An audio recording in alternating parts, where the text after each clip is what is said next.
Hello everyone, I am Vishesh Balara, a student of journalism and mass communication from Chitkara University, Punjab and आज हम लोग घूमेंगे दिल्ली के 5 monuments आज हम देखेंगे, उन्हें एक्सप्लोर करेंगे और मैं आपको बताऊंगा साथ ही में बहुत ही बेहतरीन फैक्ट्स। और आपको घूमना भी चाहिए क्योंकि आप और हम जैसे लोग जो कि दिल्ली एनसीआर में रहते हैं, जैसे फरीदाबाद हुआ, गुड़गांव हुआ, नोएडा हुआ और दिल्ली भी, आपको ये 5 मॉन्यूमेंट जरूर देखने चाहिए। तो चलिए शुरू करते हैं। Our first monument would be Qutub Minar. Alright, so हम लोग आ गए हैं अपनी पहली डेस्टिनेशन पर जो कि है कुतुब मीनार। तो चलिए पहले हम देख लेते हैं कि इस अद्भुत चीज को और हम साथ में क्या क्या जान सकते हैं इस चीज के बारे में कि कुतुब मीनार आखिर है क्या। आपको बता दें कि कुतुब मीनार को कुतुबुद्दीन ऐबक ने 12वीं सदी में बनाया था, जो कि दुनिया का सबसे बड़ा स्टोन मिनीरेट है और इसकी हाइट 72.5 मीटर्स है।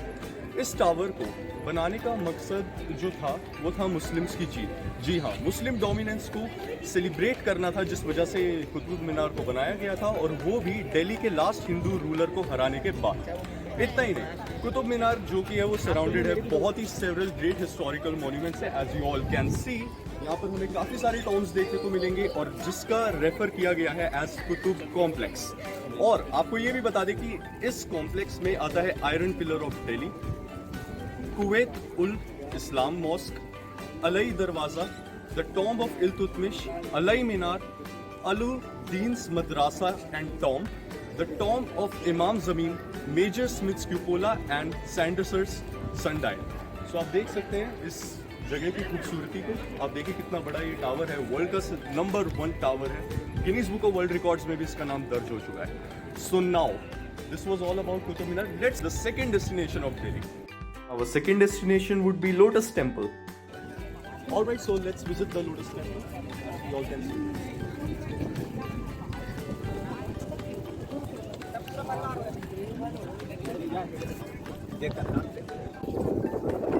Welcome to Lotus Temple. For your information, मैं बता दूं कि Lotus Temple was completed in 1986 और ये दुनिया की सबसे ज्यादा घूमने वाली जगहों में शामिल होती है। और there are 9 sides of the temple formed by 27 marble petals arranged in the group of 3.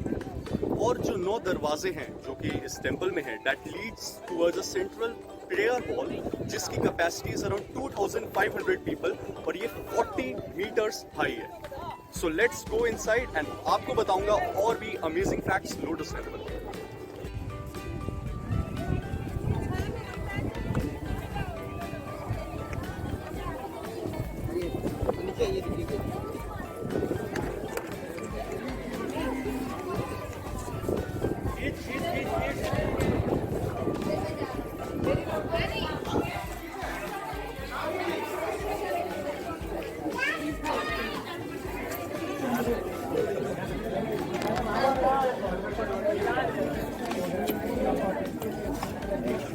आपको बता दें कि लोटस टेम्पल को बहाई हाउस ऑफ वर्शिप भी कहा जाता है, जो कि best architectural Marvels in the country in the modern times में दर्ज होता है। इसका जो व्हाइट मार्बल स्ट्रक्चर है उसे Taj Mahal of the 20th century भी कहा गया है। And it is much more than a just splendid piece of architecture. Just look at that. The area on which the temple is constructed was brought from the money जो कि अर्दशीर रुस्तमपुर हैदराबाद के राजा ने donate किया था। उन्होंने अपनी सारी लाइफ सेविंग्स 1953 में इस टेम्पल के लिए लगा दी और फाइनली ये मार्वल आर्ट कंस्ट्रक्ट हुआ।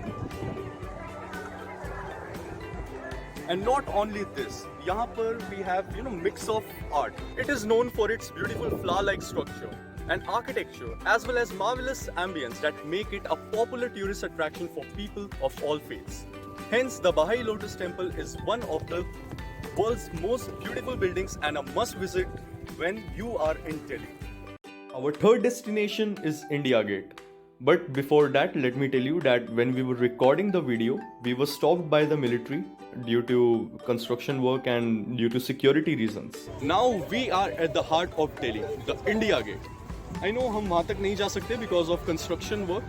खैर हम यहाँ वॉर मेमोरियल से ही अपनी इंफॉर्मेशन जारी रखेंगे। आखिर क्यों ना हो, है तो दिल वालों की Delhi.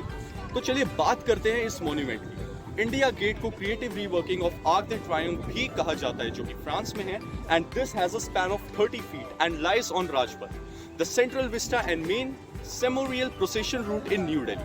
The 42-meter, 138-foot tall India Gate stands on low base of red Bharatpur stone and rises in stage to a huge molding. इनके वॉल्स पर इंडियन सोल्जर्स के नाम हैं जिन्होंने अफगान वॉर और वर्ल्ड वॉर 1 में अपनी जान भी गंवाई। इंडिया गेट के जस्ट बिलो आता है अमर जवान ज्योति और the flame of immortal soldier, जो कि इंडियन सोल्जर्स के कमेमोरेशन में रखा गया है। Our fourth destination would be Red Fort. Alright, so we have now reached our fourth destination, that is the Red Fort. The Red Fort और लाल किला, जैसे कि आपको पता ही होगा, is a historic fort in Old Delhi that served as the main residence of some Mughal emperors. इतना ही नहीं, emperor Shahjahan ने इसकी कंस्ट्रक्शन का कमीशन 12 मई 1638 में पास किया, जब उन्होंने ये डिसाइड किया कि वो अपनी कैपिटल को आगरा से दिल्ली शिफ्ट करेंगे। ओरिजिनली रेड एंड व्हाइट इस डिजाइन का क्रेडिट जाता है मुहम्मद को, जिन्होंने ताजमहल भी कंस्ट्रक्ट करवाया था। The fort represents the peak in Mughal architecture under Shah Jahan and combined with palace architecture with traditions. So let's check it out कि ये पूरा फोर्ट दिखता कैसा है, और साथ ही मैं आपको बताऊंगा कुछ अमेजिंग फैक्ट्स। Alright, so जब हम बात करें फैक्ट्स की, तो do you know that Red Fort was not always known by its current name? It was originally known as Qila-e-Mubarak. This means the blessed fort. According to sources, Shah Jahan made out this decision to shift his capital from Agra to Delhi. The Red Fort is also known for its breathtaking architecture. It was used by many Mughal rulers for a time. And many rulers stayed at that point of time and they termed it as Palace of Colors. Red Fort, well known for serving the award for endless Mughal emperors for more than 200 years, has extensively been a means of accommodation.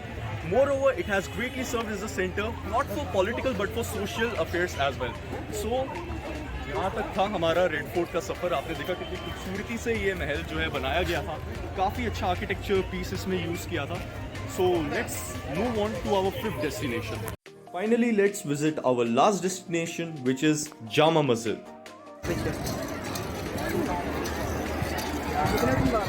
Well. Last but not the least, we have reached Jama Masjid. Once again, this beautiful monument was built by Mughal Emperor Shah Jahan between 1650 and 1656 and inaugurated by its first Imam, जिनका नाम Syed Abdul Ghafoor Shah Bukhari.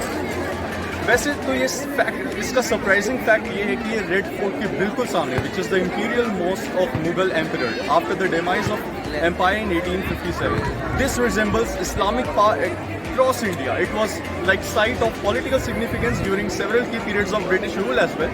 Delhi's most iconic sites, closely identified with the ethos of old Delhi. As you all can see, it is surrounded by well-known other forts as well. Here as well. And people here are, fully enjoying with like their own life. They're clicking photos. They're riding and flying kites as well. Some kids are, having fun there. So like बहुत ही एक अच्छी vibe यहाँ पर आकर आपको मिलती है और आपको ज़रूर यहाँ आना चाहिए। और ख़ास तौर पे यहाँ से आपको ये टोपी ज़रूर लेनी चाहिए, बहुत ही अच्छी टोपी है। So yeah let's just enjoy the vibe. आइए आपको वीडियो में एंड इसी के साथ we had completed our 5 destinations and I hope you like the video and I am really very sorry for the disruptions caused in the video. And बीच में कई बार video बनाने के लिए भी हमें रोका गया था, बट अपनी तरफ से जितना हम रिकॉर्ड कर सकते थे हमने वो किया। Thank you so much and I appreciate your time.